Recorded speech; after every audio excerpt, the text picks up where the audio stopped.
Hello, everyone. Here we are again, Wednesday lunchtime, and it's the last one. I was just saying to Khan, how quickly have the last 4 weeks gone?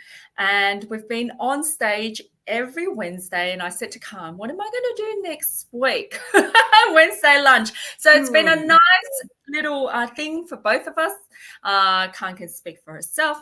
But welcome to the final episode, if you like, of Leading with Kindness and Amplifying Strengths for Emerging Leaders. So Khan's going to do a bit of recap, but again, it's not too late. If you haven't, if you just joined us this week, do go back to all the recordings. Do go and do the CliftonStrengths assessment and reach out to Khan if you need more help. So definitely not too late. All these are recorded for a reason. So last week, what are we going to cover today, Khan? So last week, we've got to share the screen. Share we were your too screen. busy gas bagging. that we haven't done this bit because usually this is already done. This bit is done. Techno issues. What can you walk me through what I need to do to share my just screen? share screen or present. Yeah, present. Down at the bottom. Not happening. For whatever reason, it's not actually wanting me to share. Oh, that's odd. Try now. Try again. Present. We love techno issues. Share screen. Screen sharing is easiest in two motions. It's not happening. The problem is it's not giving me. Oh, it's me. It's not technology. It's me. It's user error. Oh, here we go. So, all right, we won't hold it against you. You've only been doing this 3 weeks in a row. We won't. I know. It's all good. We're there. We're there. So I guess just a recap, but no, I won't do a recap yet. I was really, really excited to try to fit the arranger theme in last week. So I wanted to start with that deep dive because it's going to serve a purpose. Number one, it is your number 4. And also it's going to fit the executive summary piece example that I'm going to share with you a little bit later on. So remember the two things that we're going to, the two main things that we wanted to get out of today was to sort of show you how you can weave your top 5 strengths into creating a kick-ass personal summary or executive summary for you to put on your CV and LinkedIn profile. And number 2, like I think the strengths and weaknesses question gets asked all the time. Yes. So I wanted to showcase how you would actually respond to that from a strengths-based approach. And then there's a few other nuggets too. But let's dive into the arranger.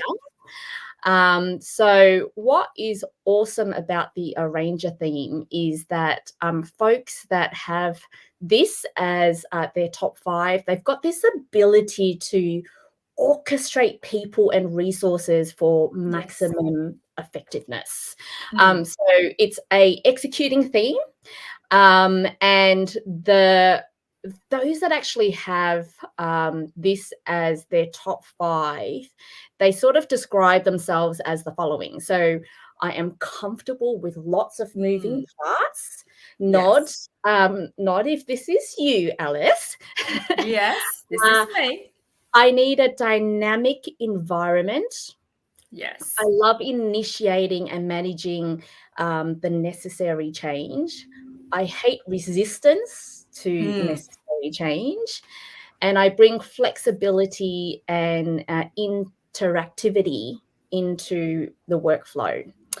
So some fun facts about arranger as a theme is that in the Clifton database, it's ranked at 18, I believe.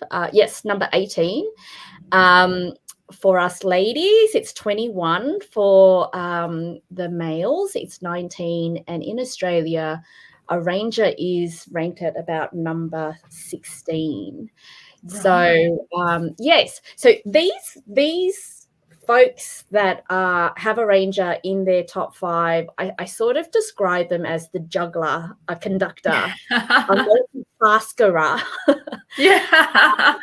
So they really like, I mean, these are probably phrases that resonates with them.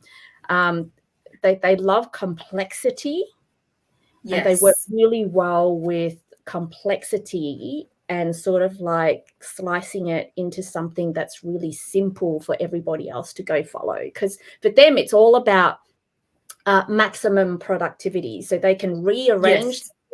to really optimize that productivity. They love motion and configuring people and systems for Mm. results.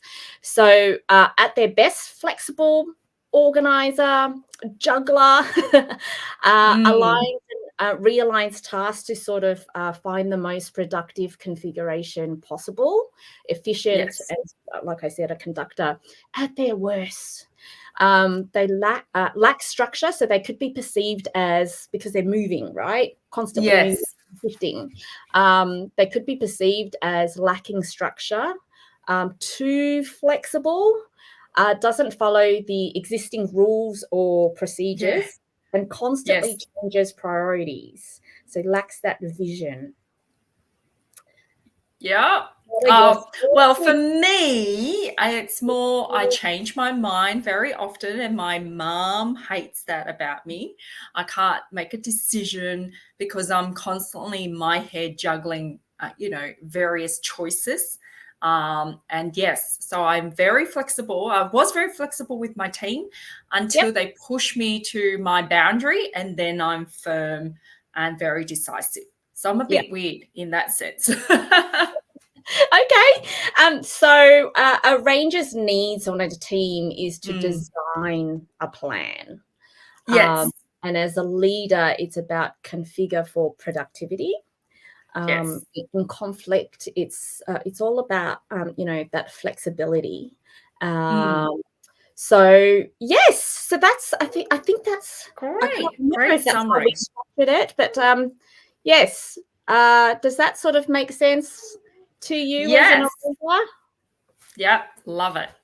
Okay, the other things that we spoke about, I guess last week or the week before, maybe, is one of Gallup's biggest discovery is that Mm. the manager or the team lead alone accounts for about 70% of the variance in team engagement.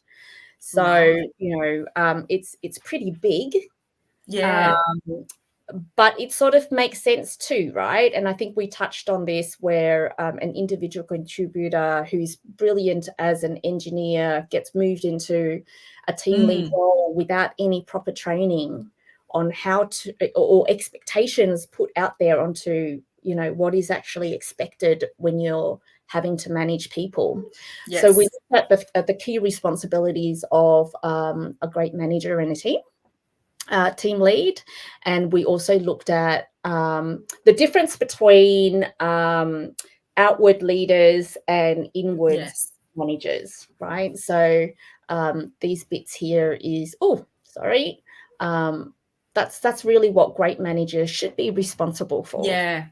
right? As Yes. opposed to trying to be all things to all people, manage upwards, sideways, down, Yeah. diagonally as well, getting involved into, client calls or what have you. What else? We spoke about the benefits of a strengths-based development team. I mean, Yeah. who wouldn't want more of this? Yeah. Definitely. Getting Definitely. to work with that energy and vitality as a team, just kicking ass in goals because you're leveraging each other's strengths. This one is a big one for me. Have more confidence. Yes. I think last week I shared a story about how I was going through an interview process, and I was telling my future Yes. boss how to actually get the most out of me, and that would be let me be the person that still out there in the field, and I declined being a people manager, but I put my hands up to mentoring people, because where my value is to the organization is to be out there on the field, connecting with candidates and clients and what have you, right, to get stuff done that way, as opposed to Yes. in an office. So having that, knowing your strengths, gives you that confidence to have those conversations, which I feel is super, super critical. Otherwise, what tends to happen? You get put into a role, or Yes. you're tasked with something that you don't like to do, but you say yes anyways, because Yeah. that's what you do. You're scared of failure, or you think it's a weakness if you say no. So yes, the confidence bit is a huge one for me. Um, Everyone performs better, less Yes. stress, engage at work, and this one too, are more effective at developing themselves and growing as individuals. So that's Yes. the benefits of a strengths-based team. We looked at the model of team success. So connectedness, communication, collaboration, Yeah. celebration. So Yeah. and having everyone be aligned to this common purpose of why our team exists for the Yes. organization. And then we sort of mentioned the celebration bit, which is the recognition and the acknowledgement. We need to do more of that, because that fuels it makes you feel good. And when you feel Yeah. good, it makes you want to do more. And then that feeds into the whole confidence thing, and and going to work with the vitality bit and all of that Yes. good stuff. Yep. Um, Love it. there are three types of employees. So this is new content. So there Yeah. are three types of employees. And as we're going through this, I want you to think about which one you identify yourself as, and what you have seen in your organization or out there in the Yes. workforce, of what type of employees you actually work with, right? So Yep. number one, these folks are extremely engaged. They love what they Mm. do. They sort of set the pace. They drive innovation and move the organization forward. Yes. That's number one. Number two, these folks are really not that engaged. They're sort of Yes. there, they clock in and clock out, watch Yeah. the clock, just do enough, but don't really put any passion into their work. Yeah. Mm. And then there's number three, which are the actively disengaged folks. So these are the ones that actually act out their unhappiness. You know that Yes. saying, something about the apple, a rotten apple in a Yeah. fruit basket? What's that I saying? can't, I can't, I don't remember, but I know what you're saying. One rotten apple, spoils the rest of, I understand. Yes, and that to me is that describes the actively disengaged, because of who they are. They Yes. can just zap the life out of their colleagues who are in the highly engaged piece. So the Yes. Yeah. 23% and the 77% there is the most recent data Wow. from Gallup. So 23% of the whole global workforce is actually engaged with what they do at work, leaving 77%, which is gigantic, falling into Yeah. number two or number three, right? And remember, the Yes. cost of that was 8.8 trillion Trillion. Yeah. US dollars in lost productivity due to Yeah. engagement. So, what are your thoughts with that? Like, who I guess in the workforce, what do you see more of, or what have you experienced more of? Certainly personally, I've been a number 3 and 2 myself because I was in a job that didn't align to my values. So I certainly have experienced it myself. Yeah. And although I didn't act out per se, I would be more confident to voice out what's not working, very negative. Then guess what? Negativity attracts more negativity. So then you bunch up with people who are feeling the same, and you have those conversations, moaning and bitching, and it's constant. And it's a Yep. vicious cycle, right? That's my experience. And then from a team management point of view, I've had 1, 2, 3 all in a bunch. And you're absolutely right. It's poison in the well. The moment you have one number 3 who is vocal like me about what they're dislike, everything's a negative, everything cannot be done, then the people who are in the number 1 bucket either gets fed up and then they leave as well because they're like, I don't need to put up with this crap, or they also become the moaning and bitching attitude as well.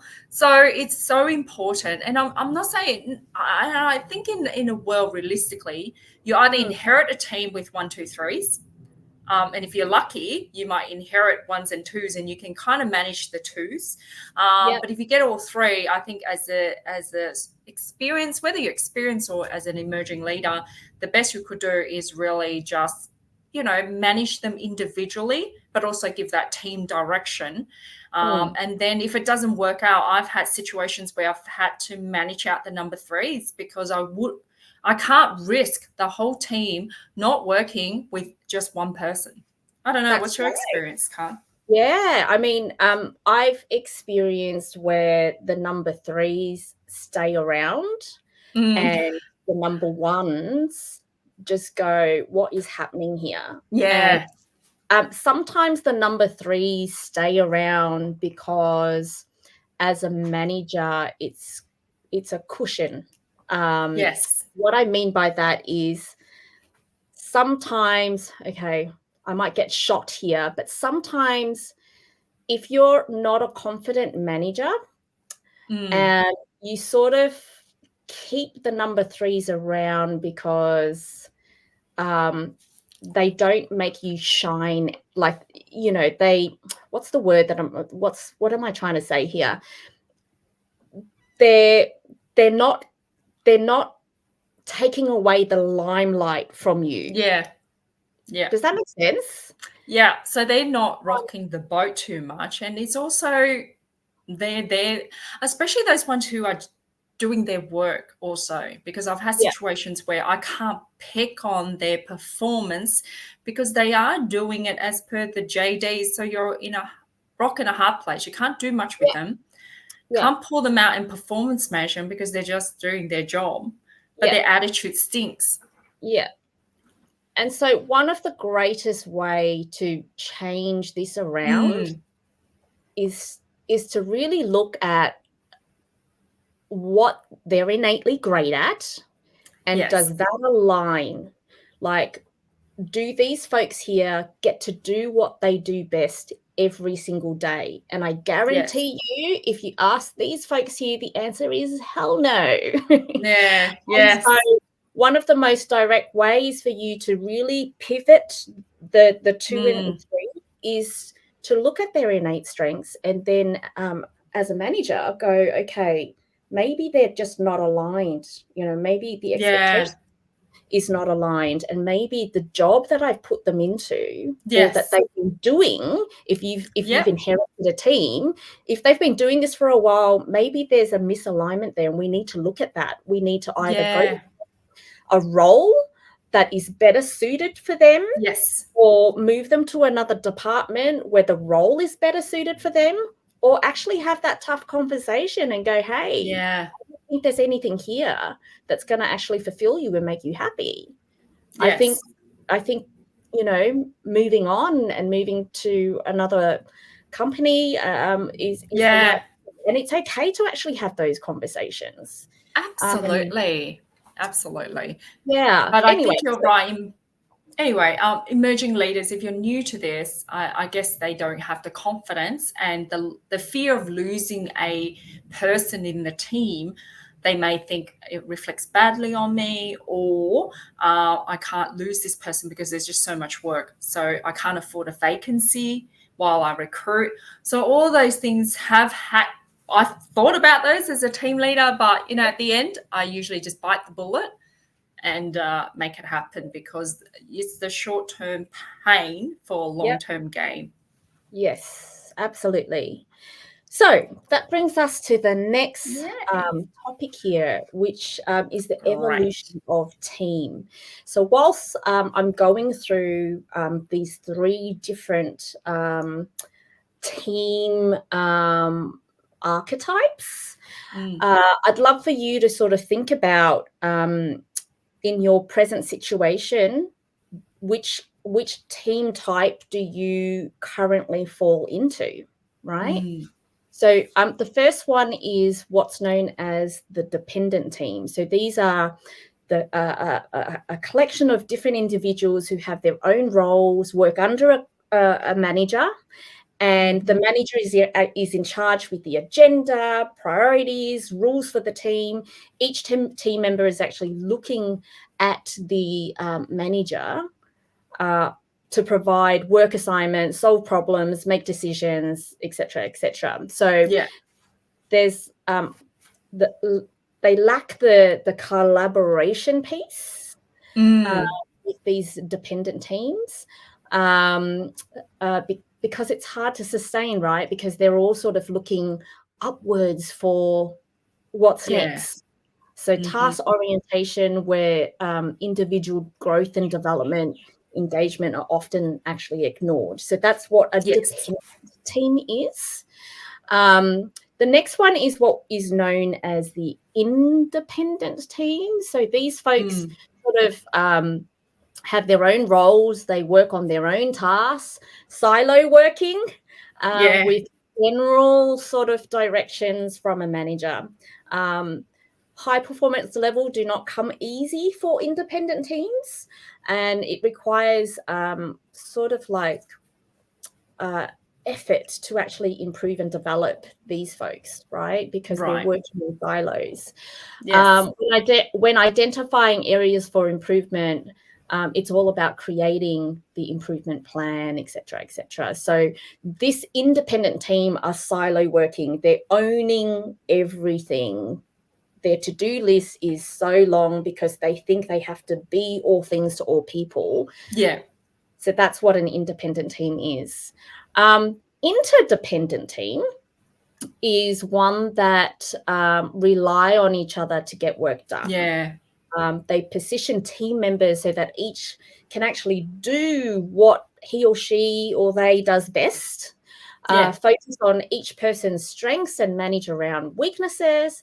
They have that Yeah. mindset that the team has lots of talents to draw on and leverage, and they take advantage of that collective talents there. I sort of, an interdependent team reminds me of the swarm mentality, like Right. like bees, like everyone has a different task, but they Yes. also work together to make sure that the health of the hive Hive. Yes. is intact, right? So to me, that's what an interdependent team is. That they share a common mission and purpose, aware of the unique talents and how they can actually help the team respond to or achieve performance challenges or Yeah. goals.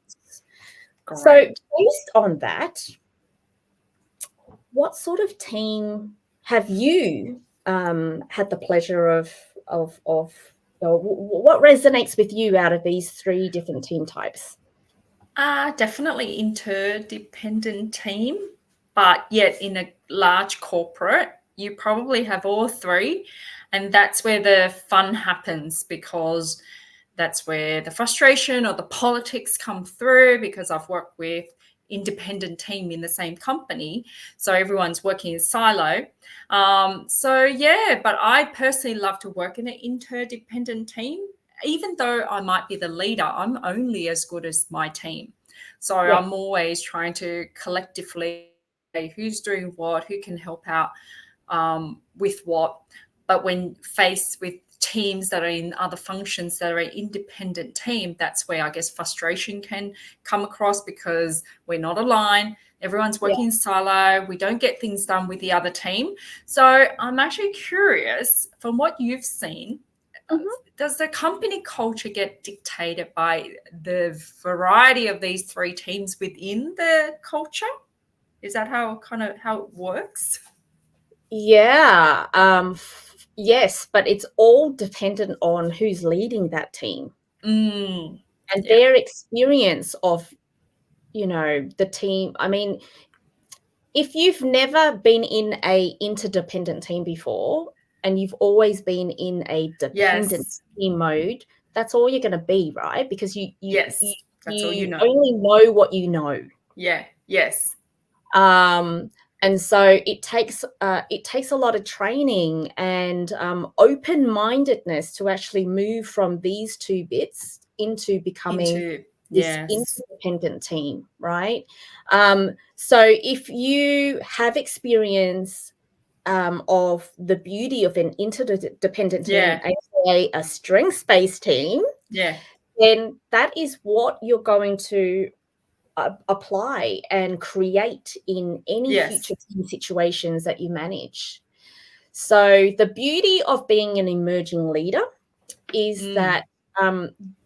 having just actually knowing these three Yes. types, Yeah. you're already sort of getting the opportunity to choose with Exactly. And consciousness start. what Yes. team type you want to create. And Yes. then because you're bringing that to your conscious level, then you can really consciously go Yeah. and make this happen. Yes, I agree. And what I've seen is if the C suite, obviously the senior or executive leadership team, is in a variety, how they run their teams is all different. That's when it all then cascades down. Yep. So, therefore, I'm completely with you. This is the transformation. I feel that companies should get on this movement, like we said, and start from the top and cascade down. So, as emerging leaders, or you go the other way now, as emerging leaders come through as a movement, start to base their team or their leadership style on an interdependent team, then eventually that will overtake whatever else styles are in the company. Yeah. That's my thought. I worked with an organization where from the CEO down, it was very much in these two buckets across all of the different BUs, Yes. right? And then there was one leader that came in during COVID time and Yes. inherited the team. And what this leader was able to produce in 1 year was on a scale of anything that I've seen across the 3 years that I was with the Yeah. organization. So it was less than a year. So he created this from the Yeah. word go. So his second month came to me, said, "Okay, I need you to go and strengthify the whole Yeah. entire team," and he was responsible for two business units. Wow. Yes. And this team, due to COVID, this is like towards the back end of COVID, or mid to back end of COVID, there was a lot of movements in the organization. Yeah. So the team that he actually ended up inheriting was very new. So they were Yeah. with the organization for only about 3 to 6 months. So he had to know very, very quickly a team of 25 personalities, what were the strengths and what were the weaknesses of the team that he's just inherited, because he had a very he's very goal orientated, and it was kind of like this big hairy audacious, what was that, Yeah. big hairy, BHAG. yeah, it was a BHAG, big hairy audacious goal. Yeah. um and within less than 12 months, because he actually leveraged and he created Yeah. this interdependent team, or together we created this interdependent team, that he was able to achieve every single goal possible, including, getting certain security certificates, turning Wow. it from what it was to a product-led business as Yeah. well in less than 12 months. Great example. So it works. Well, it works. It works when you maximize your Yes. workforce or your team, right? Knowing the strengths of every single person and putting them into the right squads. And that was the other beauty of it as well. Like it's all data-driven insights. Yes. He wouldn't have been able to achieve what he achieved without this data. Great. To consciously put these squads together, knowing that Yes. their talents are like each individual within the squad are leaning into each other's strengths. Understand. Can I ask a quick question? Probably a dumb one. So, as you evolve yourself from experience and wisdom, or your top 5 may change in positions. A 6 can become a 5, and a 5 can drop off somewhere. Is that also over time? If you track yourself and do the CliftonStrengths assessment every, I don't know, 2-3 years, do you start to see things move? You do, but not by much. We don't change that much, right? So I did mine in 2013. Yeah. And my top 5 still is me today. Yeah. And I've done it again, but my top 4 still remains the same. And you're right, like my 6 and 5 switch places. But I still really resonate with my top 5, my maximizer, my adaptability, strategic, activator, and relator. It's still me to the T.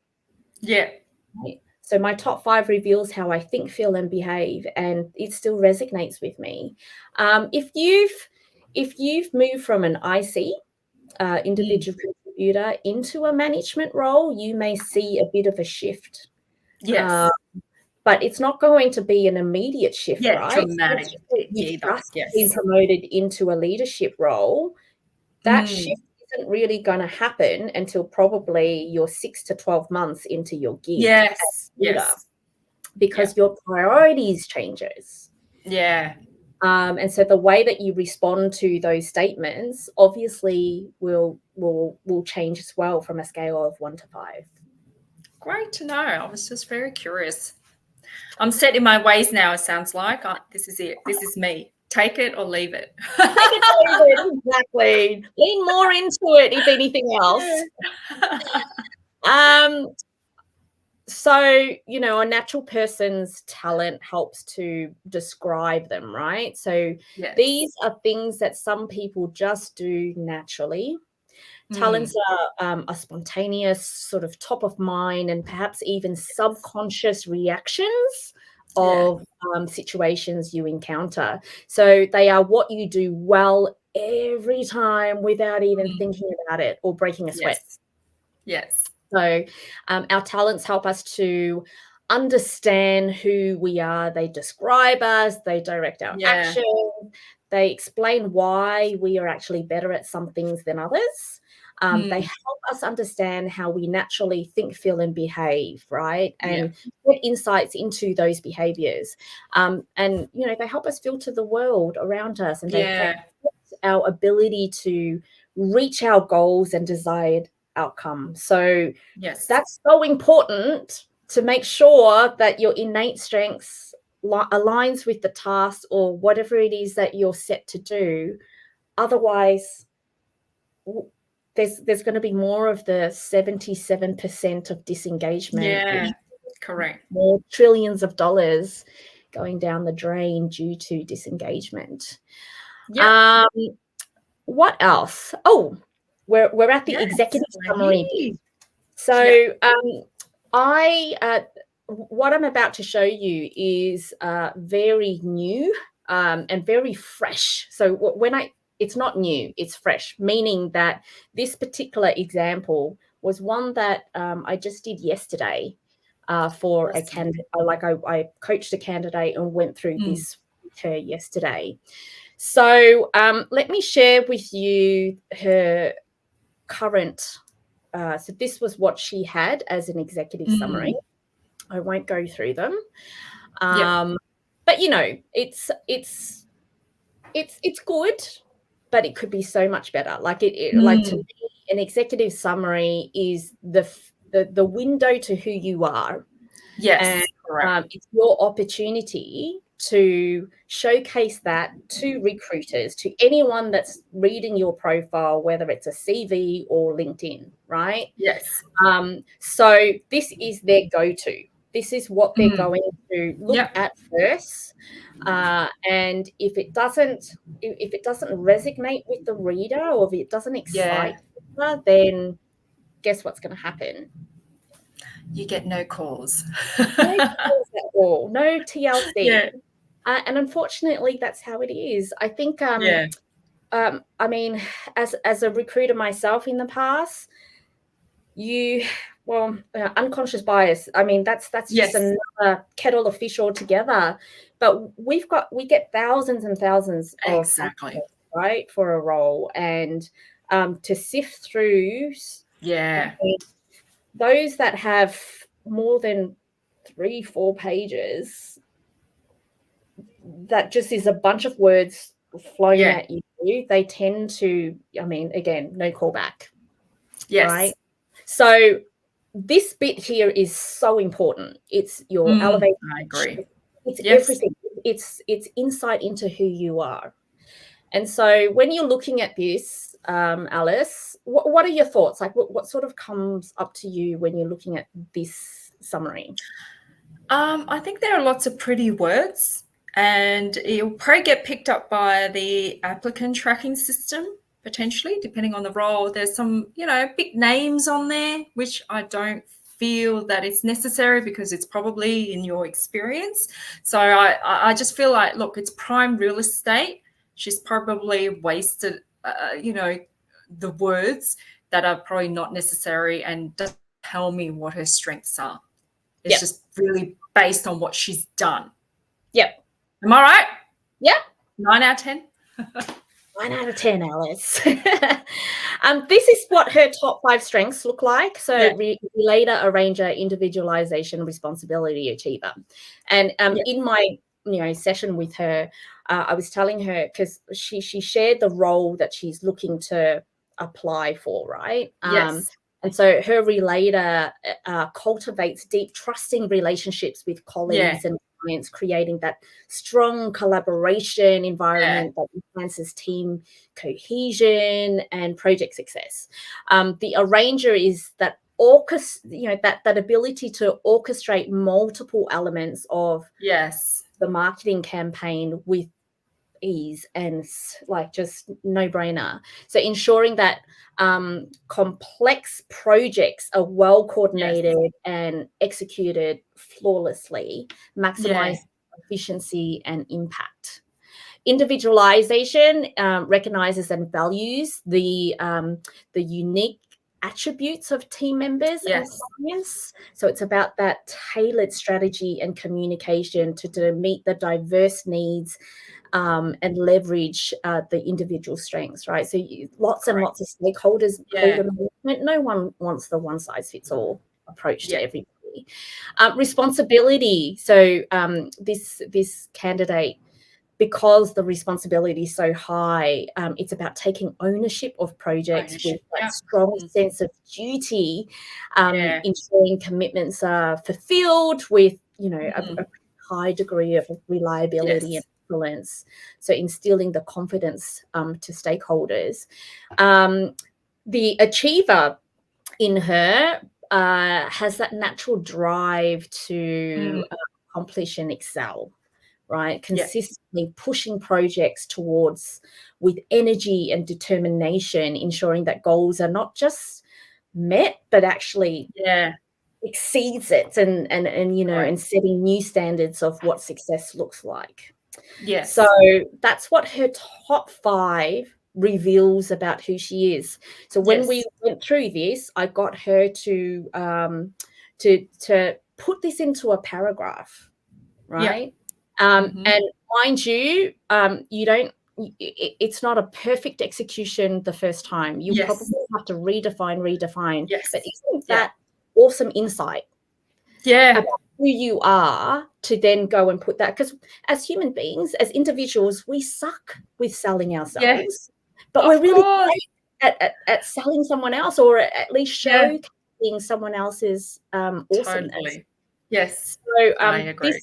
this sort of gives you a baseline to act with confidence, to really showcase your brilliance and your uniqueness Yes, by blending these top fives together to create an executive summary of yourself. So this is she's still voila. working on this, by the way, but Yeah, this is what she's come up with. So in my role as a marketing manager, yeah, I hate reading slides, but yeah, I'm gonna read it word for word yeah. here. So we marketing manager with extensive program management experience. I excel in leveraging a unique blend of strengths to drive project and team success. My ability to build strong trust-based relationships, Yeah, relator, enhances stakeholder engagement and team cohesion. With a natural yes, talent for orchestrating complex projects, arranger, I ensure efficient execution and alignment with strategic goals. correct. My Yep. for recognizing and craft and catering to individual Mhm, needs, visualization mhm. allows me to craft marketing strategies that resonate deeply with diverse audiences. A deep sense of responsibility drives me to deliver on commitments, fostering a culture of accountability. As an achiever, I am consistently driven to surpass our marketing objectives, pushing the boundaries of performance to not just meet but exceed Correct. expectations. Read so much better. That's what Right? I would have done. Yes, absolutely. So, as a recruiter or as a hiring manager, Mm, which version gives you more insight about the person and tells you that this person is actually pretty self-aware of who they are? correct. The second one for sure. And I also feel that it's like a handshake. You should treat it like a handshake because it's first impression. The hiring manager is going to read on. You're enticing them. It's a hook to entice them to read on and go into detail of your experience. What I've seen, and 99% I've seen in CVs, they just jump straight in, maybe two sentences about what they've done, where they started, and then they jump straight into the experiences. And so, in this Yeah. very competitive market right now, you want to stand out. You're not going to be in a sea of CVs and just get missed. And therefore, something like that to me is an opening statement that is powerful enough for the person to keep reading your CV and keep their attention. It's Yeah. not going to get you a job. That is not the objective, right? But Yep. the objective of that first paragraph keeps the person's attention, and then they'll give you a call. And that's the job of the CVs, for you to get a call. It's not for you to get a job. LinkedIn too, right? Yeah, It's about creating connectedness, and we yes, need more correct. of that in the world, Yeah, right? So, and you've hit it on the head, right? Like it's enticing to have the correct. reader want to explore more. And so, if you've got a profile that is different to the Yes, same old, you're going to get notice. You're going to get yes, at least a call to investigate further, right? And correct. then Spot on. when you think about young recruiters coming on that may not have the maturity or the Yeah, experience of us older folks, um, they're like this is just going to educate them a little bit more about how to yeah, go, and I mean, it's just different. absolutely. It's just Absolutely. I different. agree. And my only other sort of suggestion here is obviously making sure the JD, the requirements, the criteria, and it will be very similar if you're looking for a marketing manager role. 9 out of 10 or 8 out of 10, requirements would be a relator and a ranger. So making sure your top five do speak to those JDs, and Yeah, if not, then you've got to. It kind of prompts you to go, is this even the job I am going to enjoy even? Do you know what I mean? If it doesn't speak to your strengths, then Yep. the bigger question, the forest, would be, is this even the career or the job that I am willing to take up because it's not playing to my top 5 strengths? Yeah. Yeah. And also I encourage, anyone that I coach who have done their strengths assessment to actually put that on their CV because Yes. it's different. Yeah. It's such a conversation starter because people will be like, oh, this is intriguing. I've never seen this before. Yeah. So yes, great. So that is an example. I wish I had time to actually I do more. know. Thought this was so fresh and this was so fitting to Yeah. to today's session because it just happened yesterday. Yes, so Awesome. Well, the if stars were aligned. if you have done your top 5 strengths and you want to be able to create something like this, DM me, DM Yeah. us. And let's go and get you started on creating this. I think this person can actually fine tune this a little bit more, Yeah. shorten it a little bit more. Yes. But what a Yes. great starting point! No, absolutely. Good stuff. So come with probably about 14 minutes left. Let's Okay. cover the stuff we said in terms of applying some of these to situations and case studies. So you did mention we get asked a lot, what are your key strengths? What are your weaknesses in an interview? So let's start off with, if I was interviewing you, Khan, and I asked you, what are your key strengths that you can bring to the role? How would you answer that, leveraging your top 5? Okay, so so I have maximizer as my number one strength, like my number one theme. And what I love about my maximizer theme is when you put me into a situation, into a project, ideating on a project, coaching someone, it's I can't help but take something that's already good and turn it into great to superb. It's just the way that I'm wired. And I get excited working on, being able to work on new projects, to ideate new projects because of that mindset that I have where I can look at something, okay, that's really good, but I can actually make it better. And here are the ideas that I can make it better. I Adaptability is my number 2. So change is something that I am so at ease with. And given that this is a startup environment or a scale-up environment where Yeah. change is constant, I dance and I move Yeah. fluidly with change. So and because I'm so calm and collected with change, I actually enable other colleagues who may be struggling with change to just create that calmness within them as well. And I think my strategic, which is my third one. So I'm just going to share you these 3 because this is always Yeah. me all the time. Correct. But strategic for me is, like I've got the end goal in mind all the time. But I'm also super aware that there's many, many ways for you to get to the end goal. And so I've constantly got plan A, B, and C ready to go and initiate. Given, it's for me, it's all about finding the most effective way to the end goal. But I also know that change is constant. And so plan A, B, and C always ready to go to sort of move within that change. So I hope that's given you insight about what my... Yeah, absolutely. Great. 9 out of 10. I don't give 10 out of 10. I never give 10 out of 10 because there's always I'm room for sorry. improvement. Correct. That's what I keep telling my kids. So no tiger mum here, but I do have standards. Good. How about your weaknesses? Tell us a bit about your weaknesses. So because of my maximizer, if I overplay it, can be a weakness where it could come across as being a perfectionist. So I could waste a lot of time tinkering with things that may not need tinkering.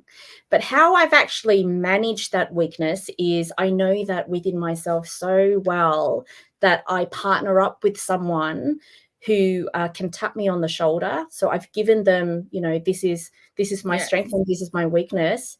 I find I proactively go find a partner that can tap me in the shoulder, work with me to go, enough is enough. It's good enough. And then I just got to let that go. My adaptability, when I overplay that, I could come across as being too fluid and not structured enough. So again, it's about knowing that about me, and I go and I surround myself with people, or find a partner that I can collaborate with that can take whatever vision and put it into a structure and work with them. So have them manage that structure, but I dance within that structure. So there would be, that's how I would manage. They're my weaknesses, but I also know that of myself, that I know how to manage it really well. Awesome. And I really love, and this is, I think, where people fall down. They'll, number one, may pick weaknesses that they shoot themselves in the foot, that's required in the job description.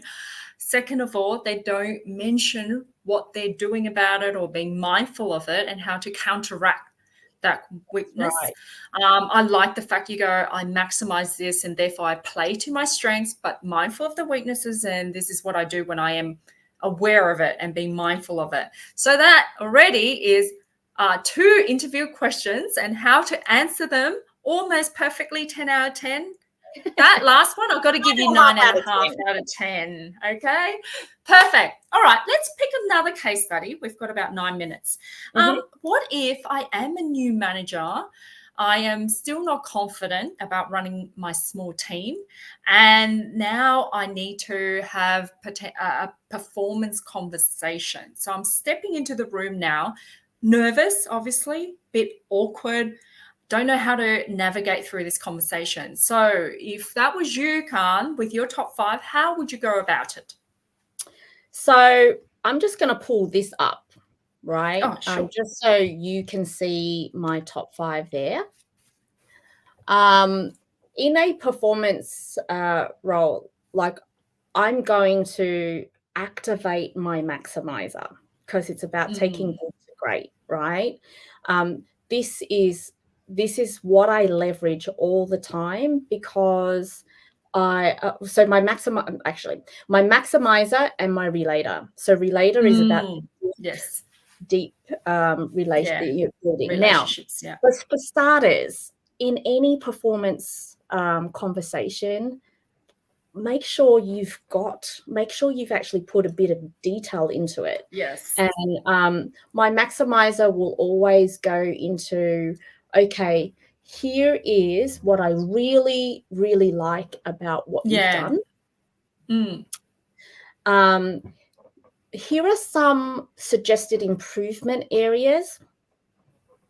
And what I would love to see you do more of is blah, blah, blah. Yeah. So if you put it into that structure, like, again, it's about being prepared and, preparing before the conversation.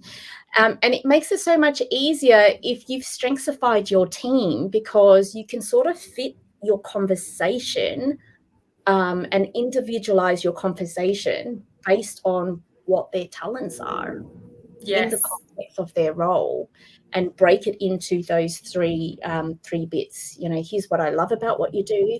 Here's the suggested. Here's some suggestions of how I think you can improve, and I would love for you to see more of this. Can we aim to work on this by in the next 3 months? Like, you've got to have an end. You've got to have a date there, right? And then you and them together would design what that next 3 months look like. Yes. So for any emerging leaders, that would be a strategy that I would actually use. Yes. And I've gone, okay, I'm going to lean into my maximizer and lean into my relator of what I know about the person to have that empathetic, compassionate conversation with that person. Right. I'm so glad you mentioned that, because that's the theme of our mini leadership program, is leading with kindness and, really amplifying I hate that word, amplifying your strengths. I can never say that word. And so really in conversations, performance conversations, the first time is going to be quite nerve-wracking, because you're giving someone potentially shocking, if they're not self-aware, very shocking news. And depending on how they react, you've got to go in there with empathy, compassion, and structured and planned conversation. It can't be done on the fly. And then it really, the goal of that conversation is that by the end of it, there should be a collaborative approach to an action plan to bring that person back up and understanding what's going on in their lives, because it might be personal issues, it might be other stuff that you really need to uncover and then help them either get back up there. So that's really great. I just want to add there, there's at least 5 conversations as a manager you should have with your team, right? One is just a, how are you doing? 15 minutes.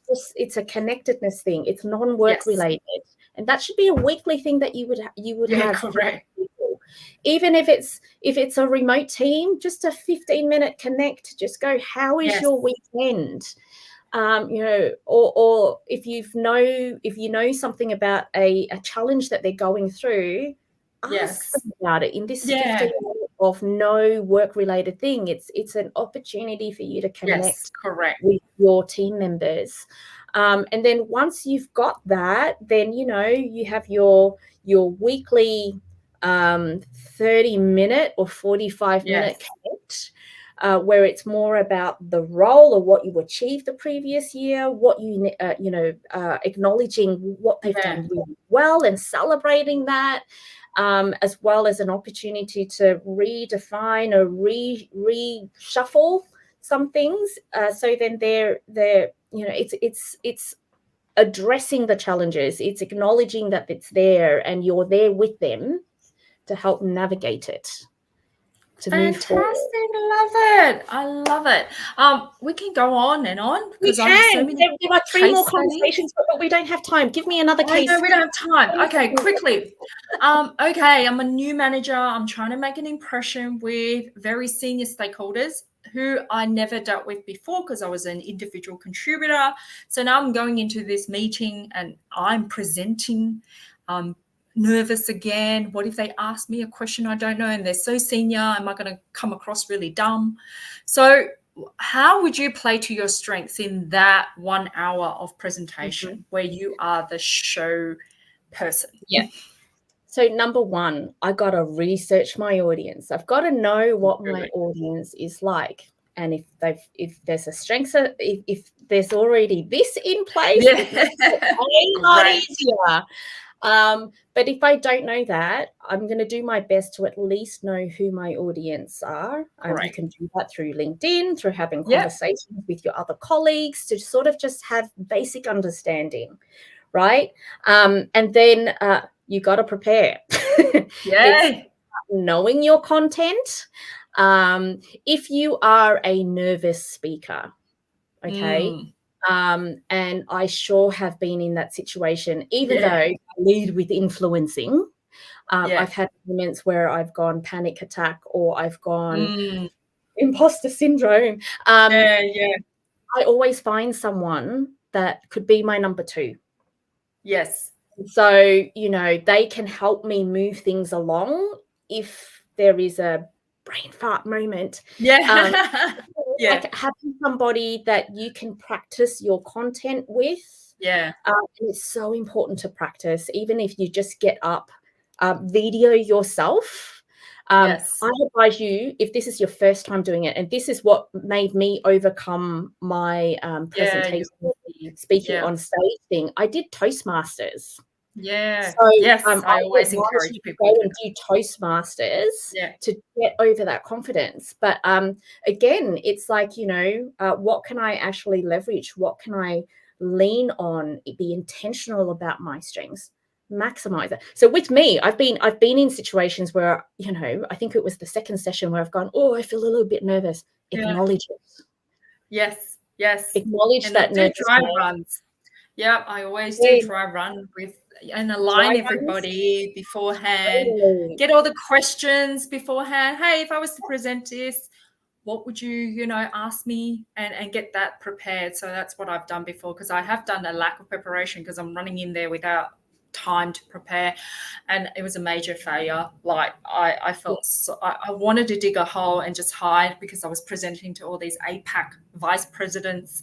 So never again. You do learn and you live.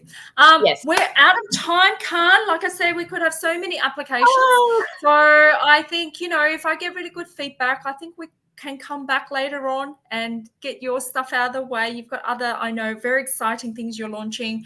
But if people are really, this resonate with people, I'll be more than happy to work with you, Khan, to maybe do a day full of workshop and things like that. Anyway, that's probably in the future. One last question. I've been looking at your hair for the last 4 weeks, and it's so damn nice. And I wish I could flick my hair like you. oh, What's your secret?